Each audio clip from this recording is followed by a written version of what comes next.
त्यामुळं मी म्हणेन दादासाहेबांचा तुम्ही म्हणायचं विजय असो. दादासाहेबांचा, दादासाहेबांचा, दादासाहेबांचा. मराठी शब्दकोशातील निष्ठा या शब्दाचा व्याख्या सांगत असताना मी सांगून जाते, जिथे एखाद्या व्यक्तीशी, तत्वाशी, सत्तेशी मजबूत प्रेम, मजबूत भक्ती, मजबूत विश्वास, मजबूत श्रद्धा असते, तिथे निष्ठावंतांची बीजे रोपली जातात. संत तुकाराम महाराज म्हणतात, जिथे नाही रे निष्ठा तिथे साचते निष्ठा, जिथे नाही रे निष्ठा तिथे साचते निष्ठा.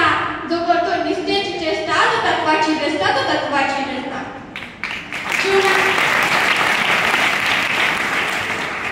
जीवनामध्ये तोच व्यक्ती यशस्वी होतो जो कुठली तरी